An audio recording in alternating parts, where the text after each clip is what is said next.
Hola, ¿qué tal amigos? Queremos darles la bienvenida a nuestro repaso de la lección. En esta ocasión estaremos hablando de la lección número 2, que habla acerca de la revelación de Dios.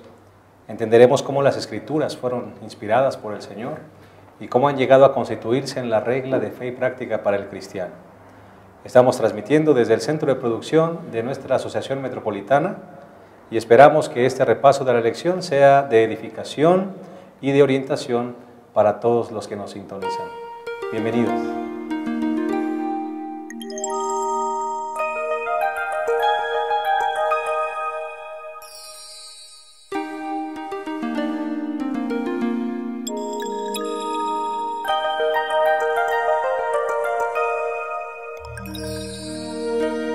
Hola, ¿qué tal amigos? Aquí estamos de vuelta. Mi nombre es el pastor Edgar Benítez y estamos dirigiendo nuestro programa especial de repaso de la lección. En esta ocasión estaremos hablando de la revelación de Dios, una doctrina muy especial que toca básicamente nuestras primeras creencias de nuestro libro de las 28 creencias fundamentales. En esta ocasión nos acompaña el pastor Isidro López, que es el presidente de nuestra Asociación Metropolitana, a quien le damos la bienvenida. Pastor Isidro. Un placer nuevamente estar aquí contigo. Gracias. Y también le damos la bienvenida al director de Ministerio Personal y director de Escuela Sabática de nuestra asociación, el pastor Abraham Ramírez Méndez. Bienvenido, pastor. Pastor, gracias por la invitación. Muy bien, así que estamos listos para comenzar con nuestro repaso. Y vamos a iniciar con nuestra primera pregunta. ¿Cómo se revelaron las Sagradas Escrituras? Es la pregunta que mucha gente se hace. ¿Será que Dios utilizó un método mecánico?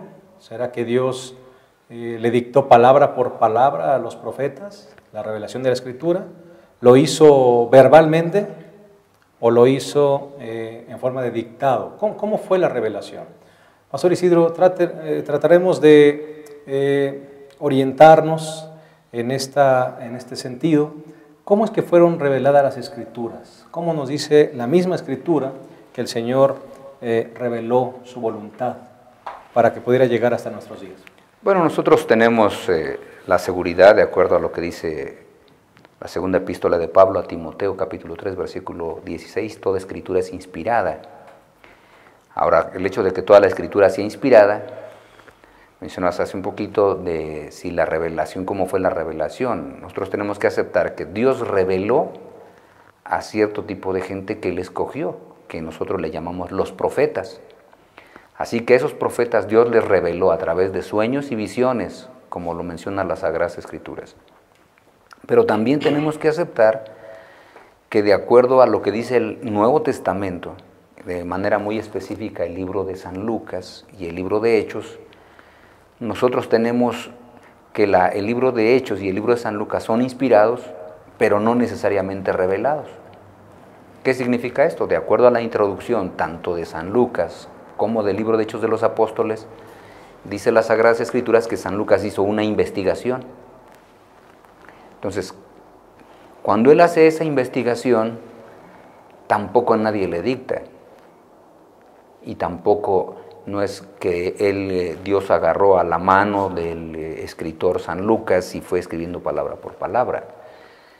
Nosotros tenemos aquí que aceptar entonces que una parte de la Biblia es revelada, tal como nosotros conocemos a través de sueños y visiones, y en otra ocasión una parte de las Sagradas Escrituras también fue, ¿qué cosa? Investigada. Y en otras ocasiones los personajes de la Biblia escribieron directamente de la historia que a ellos les estaba pasando. Por ejemplo, en el caso de Moisés. A Moisés se le revelan los primeros capítulos del Génesis. Pero hay una parte ya de la vida de Moisés que a él no se revela, que es la vida misma de él a través del libro del Éxodo.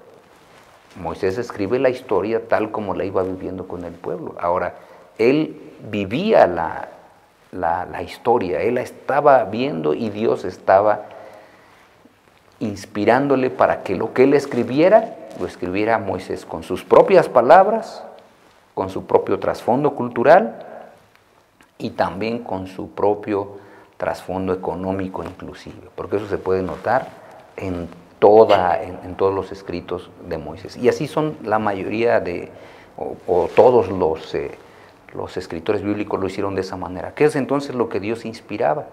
¿Las palabras o las personas? De acuerdo a lo que nosotros vemos en las Sagradas Escrituras, Dios inspiró a la persona, no las palabras. Ahora, tenemos que tener mucho cuidado con esto, porque cuando nosotros hablamos de una inspiración de dictado, mecánica o verbal, decimos es que las palabras son las inspiradas. Y entonces nosotros tendríamos que aceptar que todos debiesen coincidir con lo mismo. Pero inclusive nosotros vemos que a veces no hay unas coincidencias totales en lo que los escritores hacen de hechos semejantes, como lo podemos notar nosotros de manera muy específica en los 4 evangelios. Muchas gracias. Esto significa, Pastor Isidro, que aunque nosotros entonces entendemos que toda la Biblia fue inspirada por Dios, ¿verdad?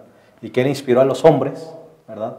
Sí. Cada uno escribió con sus propias palabras. Así es. ¿Verdad? Sí. Y utilizando diferentes métodos. Y usando su propio trasfondo cultural, socioeconómico, etcétera, porque vamos a encontrar aquí escritores que son muy preparados. Pablo es uno de los más preparados, Moisés es otro de los más preparados que nosotros vemos en las Sagradas Escrituras, pero nosotros encontramos pescadores que escribieron, encontramos pastores que escribieron, personas que se dedicaban a cuidar al ganado que también escribieron, o sea, su trasfondo era un poco diferente y ellos escriben con ese trasfondo. ¿Y los estilos son diferentes? Los estilos de la escritura son totalmente diferentes. Muchas gracias, Pastor. Muy interesante el punto que estamos tratando. Vamos a comentar con el Pastor Abraham Ramírez. Pastor, basado en esto que acabamos de mencionar y que el Pastor Isidro López amablemente nos está orientando, significa que podemos encontrar algunas diferencias en la Escritura, y eso a veces causa un poco de duda en ciertos miembros de iglesia, porque encontramos, por ejemplo, en la inscripción de la cruz, encontramos diferencias en cuanto a lo que decía, según lo que algunos de los evangelios nos registran. ¿Cómo puede un miembro de iglesia, cómo puede una persona que cree y acepta la palabra de Dios como inspirada por Dios, entender esas diferencias? Pastor, uno de los puntos que quisiera que quedaran claros es que lo que sabemos de Dios es porque Él nos lo ha revelado. Es grato saber que contamos con un Dios que le gusta comunicarse, que le gusta tener relación con sus criaturas. Y todo lo que sabemos de Él, Él nos lo ha revelado. Hay un versículo muy bonito que en el libro de los Salmos que dice que los cielos cuentan la gloria de Dios y la expansión denuncia las obras de sus manos. Pero eso es una revelación general. Necesitamos siempre una revelación más completa, total. Y esa revelación más completa es la santa palabra de Dios. Ya se ha dicho por el pastor Isidro que no fueron los profetas o los escritores bíblicos la pluma de Dios. Ellos no recibieron como un dictado lo que tenían que escribir. Dios los inspiró sus mentes, sus pensamientos, y entonces ellos expresaron con sus palabras lo que ellos habían recibido de Dios. La voluntad de Dios. La voluntad de Dios. Ellos lo expresaron a su manera, con sus palabras. Por eso es que nosotros podemos ver ciertos o aparentes errores en la Biblia. Simplemente son diferentes maneras de expresar una verdad, una idea o un concepto. Esos errores aparentes, nosotros hemos de aceptar la verdad que expresan los escritores bíblicos, si es que expresan la verdad en forma amplia. Me refiero a que los errores pueden ser, aparentes errores, pueden ser que un escritor bíblico añade una palabra más a la expresión, por ejemplo. Pero si en lo general es la verdad, hemos de aceptarla. Además, en cuanto a estos aparentes errores, ¿sí? Yo creo que la actitud de cada cristiano es de humildad. La palabra de Dios hay que aceptarla y hay que obedecerla, no señalarla, creo yo. En la Biblia solamente hay diferentes expresiones, no errores. Correcto. Eso significa, sí, perdón. Sí, Pastor. mira, me gustaría agregar un poquito. Cuando nosotros vemos los 4 evangelios, a veces lo veíamos simplemente como la biografía de 4 biografías de Jesús, inclusive así se mencionaba muchas veces, 4 biografías de Jesús. Hoy hablamos no de 4 biografías, sino de 4 teologías escritas por 4 personas diferentes. Por eso es que el énfasis que le da cada escritor depende de lo que él tenga en mente. Cuando nos vamos a San Mateo, por ejemplo, San Mateo tiene en mente el pueblo judío y mostrar que Jesús es el rey, por eso lo hace de la descendencia de David, y ahí es donde él inicia la rama genealógica. Y cuando uno va a lo que está escrito en la cruz, nosotros vamos a notar que dice el rey de los judíos, ¿verdad? Pero si nosotros vamos a las otras 3 expresiones, nosotros vamos a encontrar que cada escritor lo coloca acorde con todo lo que él hizo en todo su libro. Así que no es que sea una discrepancia, sino de acuerdo a la teología, eso es lo que al autor le interesaba colocar en el letrero, simplemente.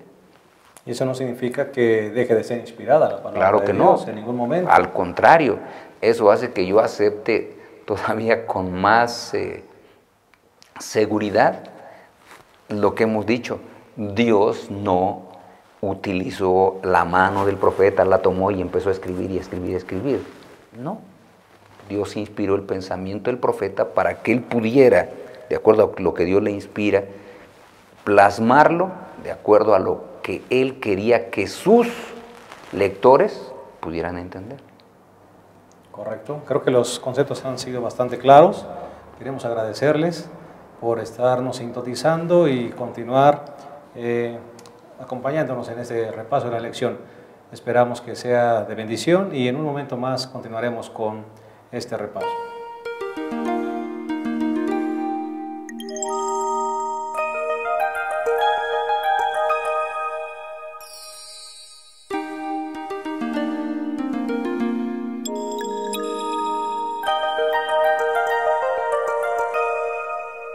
¿Qué tal? Estamos de regreso en nuestro repaso de la lección.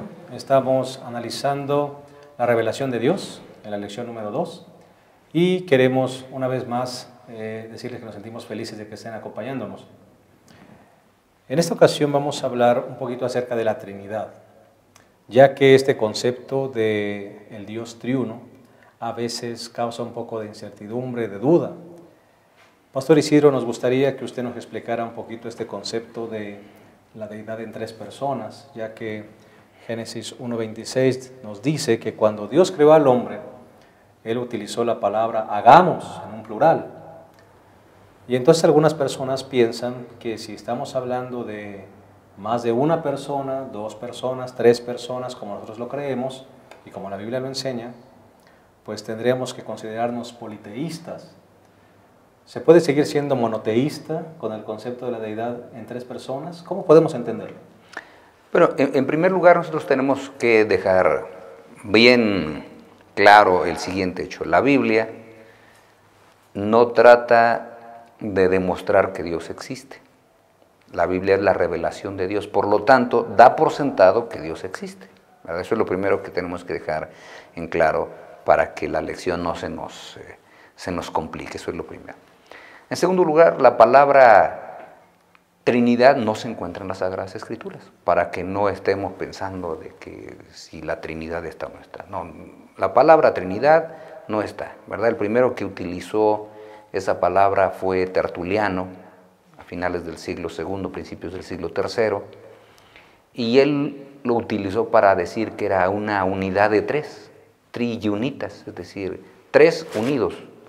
Entonces, ¿esto qué significa? Bueno, desde el mismo Génesis, en el pasaje que justamente mencionaste, Génesis 1:26, dice hagamos, pero no ese es el único. En el mismo Génesis, capítulo 11, versículo 7, dice descendamos, y no tan solo dice descendamos, dice confundamos. Pero a mí me gustaría hacer referencia a ese pasaje de Génesis porque después de que, antes de que diga descendamos, dice, y dijo el Señor. Está hablando, dijo el Señor. En un singular. En un singular. Y después cuando vemos el 7, eso es en el 6, y en el 7 dice, ahora pues descendamos y confundamos lenguaje. Y ahora cuando uno va al 8, dice, así el Señor, otra vez en un singular.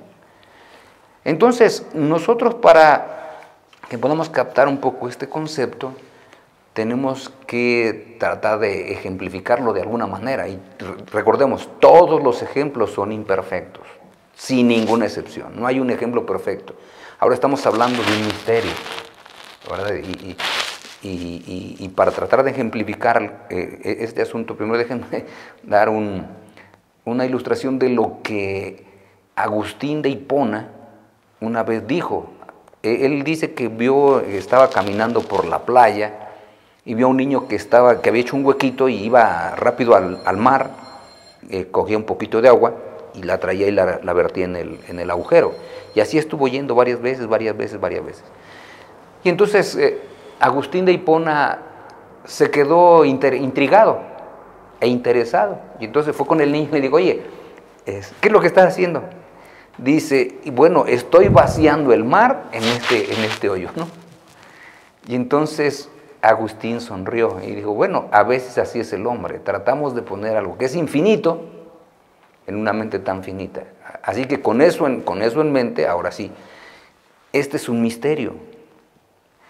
Pero para poderlo entender tenemos que aceptar que cuando nosotros mencionamos la palabra Dios así, incluye 3 personas.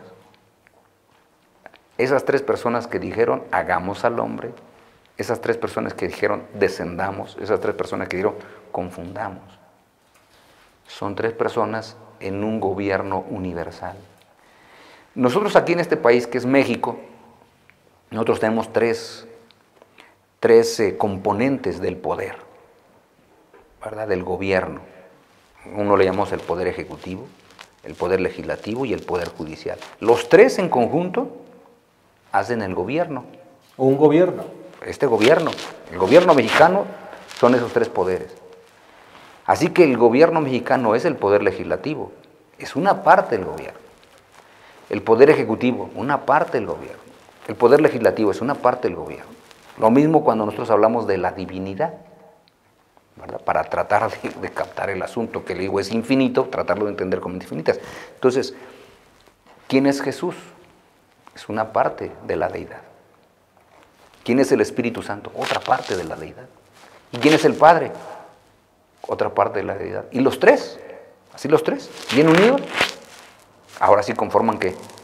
La deidad, de acuerdo a lo que está registrado en las Sagradas Escrituras, tanto en el Antiguo Testamento como en el Nuevo Testamento, que todavía en el Nuevo Testamento nosotros tenemos más información que en el Antiguo Testamento. Pero estos textos de entrada de Génesis me parece que son una base sólida para pensar que en este sistema universal de gobierno, donde Dios es el que está a cargo de este sistema, la deidad se puso de acuerdo y todos intervienen para que este universo funcione sin ningún inconveniente. Eso significa que nosotros no creemos en 3 dioses. No, es un solo Dios manifestado en 3 personas. Y seguimos siendo monoteístas. Seguimos siendo monoteístas porque solamente hay un Dios. Deuteronomio 6:4 es demasiado claro en este sentido. Oye Israel, Jehová tu Dios, Jehová uno es, el famoso Shema judío. Claro que sí. Pastor Abraham, significa basados en esto que aunque confiamos en que Dios se compone de 3 personas y juntos forman un gobierno universal, no pueden estar en desacuerdo, siempre estarán de acuerdo. Así es. Deuteronomio 29:29 dice, las cosas secretas pertenecen al Señor, pero las reveladas son para nosotros. Hablar acerca de Dios es un misterio.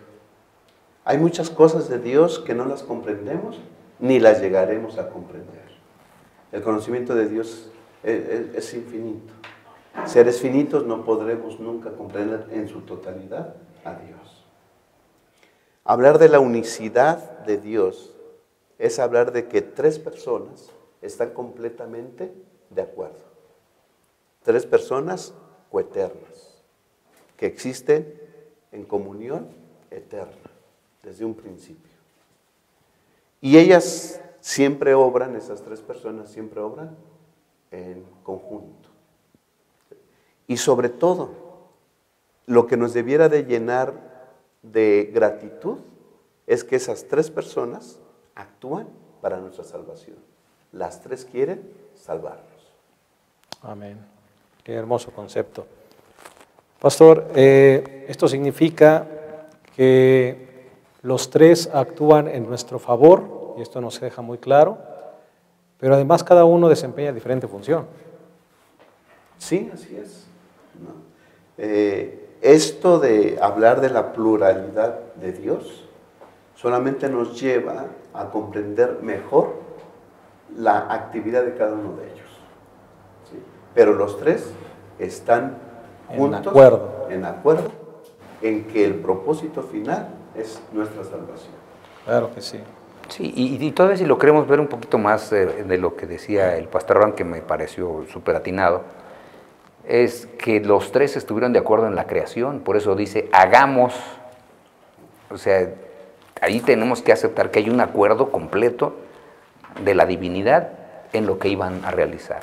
Dice, hagamos aquí al hombre, así que los tres estuvieron de acuerdo en la creación. Los tres estuvieron de acuerdo también después en confundir a la raza humana. No de pronto uno dijo, bueno, pues a mí se me ocurre hacer esto. No. O a mí se me ocurre hacer esto otro. No. Ellos se ponen de acuerdo y después, dice las Sagradas Escrituras, que lo llevan a efecto sin ningún problema. Por eso es que yo decía hace un instante, cuando uno en las Sagradas Escrituras ve la palabra de Dios, uno tiene que imaginarse a los tres poniéndose de acuerdo para poder realizar los diversos actos en favor de la salvación del ser humano. Pastor Isidro, y entonces en el momento de la crucifixión, en el momento cuando Jesús vino a entregar su vida por nosotros, los tres estuvieron de acuerdo. Así Solo es. Jesús, ¿verdad?, fue, pues ahora sí que el elegido para venir a pagar nuestra redención. Y esto que tocas es una esencia justamente de la deidad. Los tres se pusieron de acuerdo en cómo iba a ser el plan de salvación. Y los tres se pusieron de acuerdo en cómo ejecutar el plan de salvación. Así es. Por eso es que cuando el Hijo se encarna, los tres estaban de acuerdo en que Él se iba a encarnar. Y los tres se pusieron de acuerdo en que Él iba a sustituir al hombre en la cruz del Calvario. Así que el que muere es Jesús. Por cada uno de nosotros, los tres estuvieron de acuerdo en ese asunto. Y por eso es que en ese episodio que la Sagrada Escritura nos narra, justamente nos habla de que el Padre, inclusive, para no poder observar una escena tan tremenda, hubo una nube que cubrió todo el Calvario. Qué concepto tan interesante. No, es un concepto grandioso, ¿no? Y que impacta nuestros corazones, además. La actividad, pastor, de la deidad en nuestra salvación o en el acto de la vida del Señor Jesús al dar su vida por nosotros, ahí se muestra el conjunto de la deidad. El Padre otorgando, dando a su Hijo. El Hijo dándose voluntariamente. Y el Espíritu Santo capacitando a Jesús para llevar una vida sin pecado, para que su sacrificio pueda salvarnos. La deidad siempre obra en conjunto para nuestra salvación. Claro que sí. Pues me parece que los conceptos son bastante claros.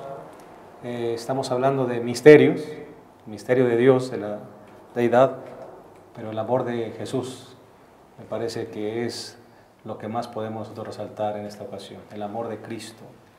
Y el amor de Cristo respaldado por el Padre y por el Espíritu Santo, efectuando nuestra salvación. Queremos decirles que en un momento más continuaremos con este repaso de la lección y llegaremos a las conclusiones finales. Quédense con nosotros.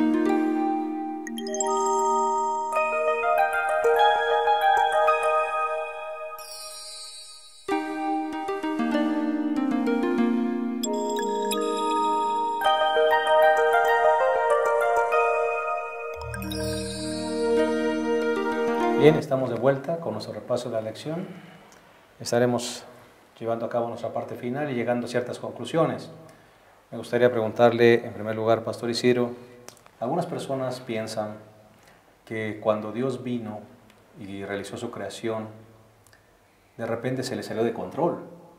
Después de la entrada del pecado, pues todo se salió de control de Dios y entonces Dios simplemente desapareció. Y entonces dejó las cosas marchando y ahora estamos nosotros a nuestra suerte. ¿Esto será así, Pastor? Nos gustaría que nos hablara un poquito de esto. ¿Será que Dios sigue estando al control de su creación? ¿O simplemente dejó como cuando uno le da cuerda a un reloj y que marche solo? ¿Así hizo Dios con nosotros? Bueno, cuando uno justamente va a las Sagradas Escrituras, uno se encuentra con que Dios no tan solo creó al ser humano, después buscó al ser humano. Si el deísmo tuviera razón, bueno, no habría un capítulo 3 del libro de Génesis, donde el hombre cae, pero donde Dios viene y lo busca. ¿Verdad? Eso es lo interesante. Dios es más grande de lo que nos podemos imaginar, por eso esa es la trascendencia divina. Dios, en la oración Salomón dice, pues nada te puede contener. Hice un santuario, pero estas paredes no te pueden contener, porque si el cielo no te puede contener, ¿cómo estas paredes te pueden contener? Es decir, él entendía la trascendencia divina. Dios es demasiado grande, pero también Dios es inmanente, es decir, Dios viene y se relaciona con el ser humano y nunca lo abandona. El que falló fue el ser humano y Dios lo podía haber dejado expuesto a sufrir las consecuencias sin que él interviniera, o lo podría haber destruido rápido y simple y sencillamente haber hecho otra creación, porque Dios lo podía haber hecho. Pero en lugar de eso, de acuerdo a las Sagradas Escrituras, Dios vino y buscó al ser humano, y todavía le pregunto, oye, ¿dónde estás tú? Porque ahora el que se esconde es el hombre. Dios siempre ha estado, y Dios siempre se ha preocupado por la raza humana, pero el que se ha escondido, el que ha tratado de buscarle la vuelta a Dios es el hombre. Dios es el que trata de llegar al ser humano, de decirle al ser humano, ¿sabes qué? Aquí estoy, yo te ayudo, solo dame la oportunidad. Y el ser humano se esconde y después busca excusas, porque desde el Génesis lo vemos.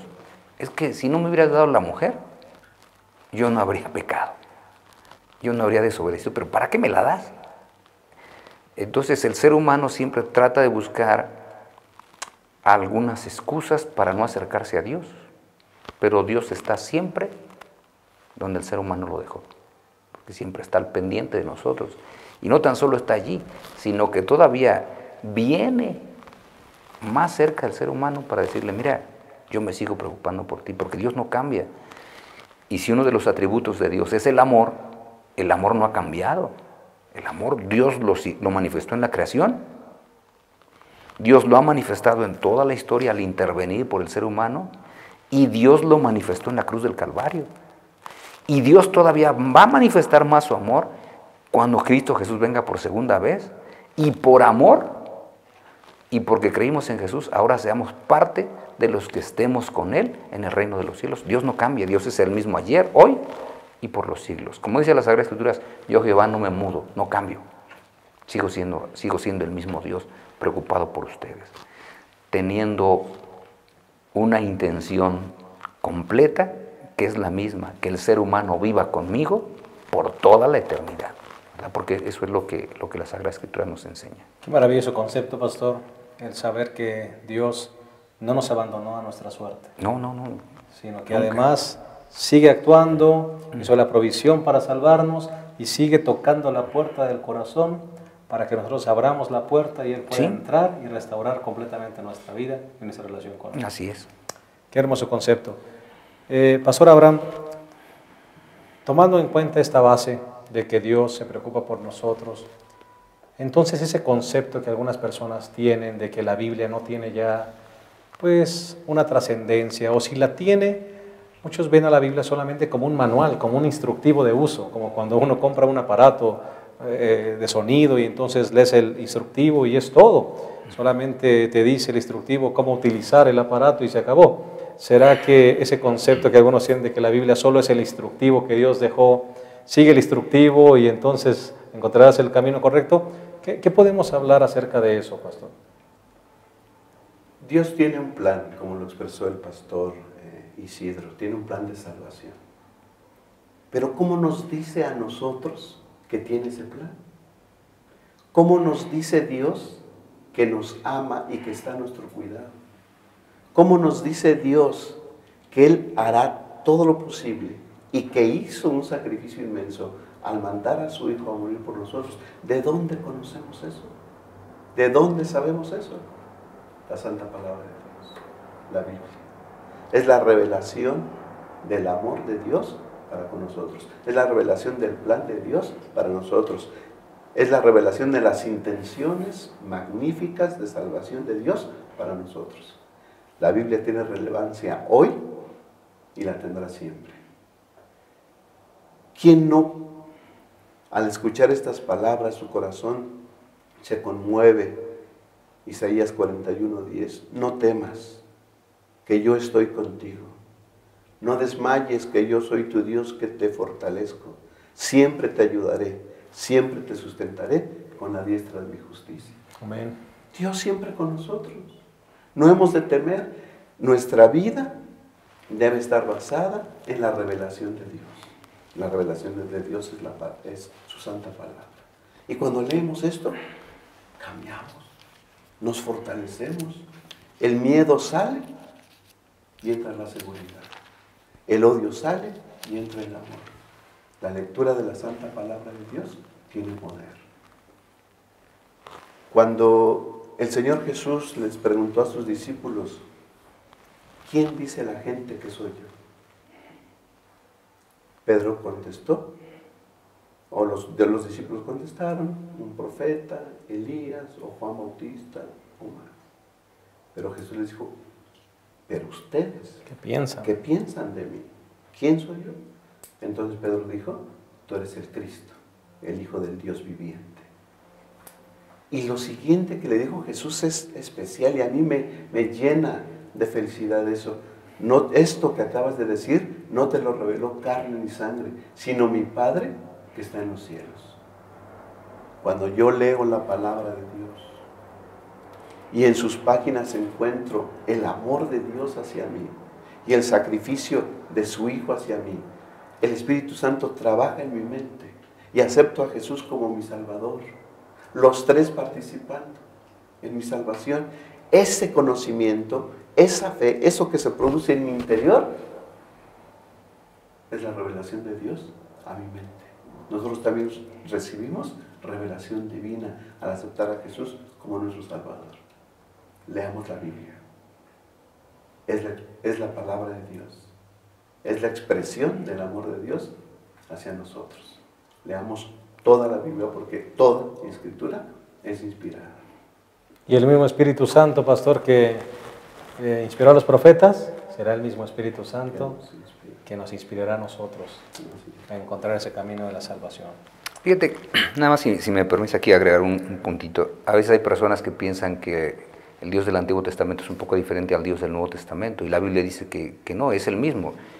Ahorita que el pastor hablaba acerca de esto, Isaías 43, 4, por ejemplo, dice, en mis ojos eres de gran estima, eres honorable, y después agrega una expresión que para mí es la más extraordinaria del Antiguo Testamento, porque dice, y yo te amo, y yo te amo. O sea, y esto cuando uno va al Nuevo Testamento, porque de tal manera amó Dios al mundo, como dice San Juan 3:16, es el mismo Dios. El Dios que nos dice, yo te amo, nos dijo en el Antiguo Testamento, y en el Nuevo Testamento me dice, ¿sabes qué? Yo te amo, y envía a mi Hijo a morir por amor. Es decir, Dios es el mismo. El que revela es el mismo, y el que nos ilumina para entender su palabra sigue siendo el mismo. Y el que nos ama con un amor eterno sigue siendo el mismo Dios, sí. Pues estamos llegando prácticamente al final de nuestra lección. Queremos agradecerle su presencia y tal vez queremos dar la oportunidad a nuestros dos invitados, el pastor Isidro y el pastor Abraham, si tienen alguna conclusión final. Hemos básicamente tocado la creencia número 1, 2 y 3 de nuestro libro de las creencias de los adventistas. Hemos tocado dos importantes doctrinas, lo que tiene que ver con la revelación de la Escritura y lo que tiene que ver también con la deidad. Quisiéramos saber si tienen algún comentario final para cerrar nuestro repaso de esta lección. Pastor. Sí, podemos resumir la lección de esta semana con que tenemos un Dios que le gusta comunicarse. Y Él revela a través de su santa palabra cómo es Él y el plan que tiene para con nosotros. A nosotros nos toca conocer ese plan, conocer esa revelación. Porque de nada sirve que el Señor exprese si nosotros no recibimos esa revelación. Debemos leer la santa palabra. Es una invitación para todos. Que todos los días abrevemos de las aguas de salvación. Que todos los días comamos del pan de vida, que es la santa palabra. Cuando nosotros leamos la Biblia, nos daremos cuenta del gran y del inmenso amor de Dios que tiene para con nosotros. Y aquí está expresado el plan de salvación. Viviremos seguros en esta tierra, en esta vida. A pesar de las circunstancias que podamos atravesar, sabemos que Dios nos ama y que tiene un futuro glorioso para nosotros. Leamos la santa palabra de Dios. Claro que sí. Qué triste sería que tuviéramos una Biblia en nuestra casa, pastor, y la tuviéramos allí guardada, y que la carta de amor de nuestro Dios, donde quiere compartirnos tantas cosas lindas, la tengamos guardada sin ni siquiera estudiarla. Gracias. Pastor Isidro, ¿algún comentario final?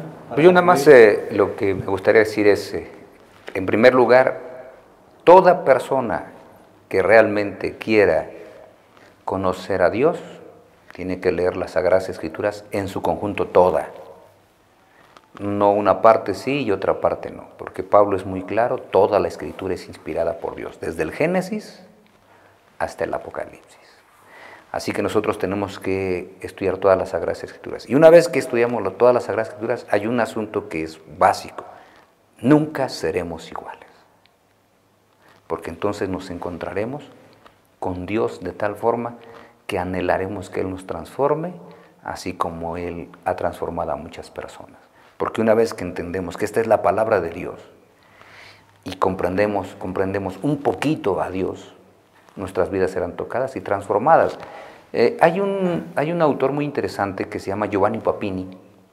Giovanni Papini es un autor italiano y él escribió varios libros y él no creía en Dios.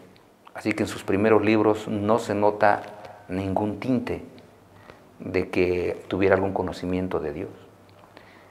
Pero un día, él tratando de investigar para tratar de medio refutar que Dios existía, se encontró con el Dios de las Sagradas Escrituras.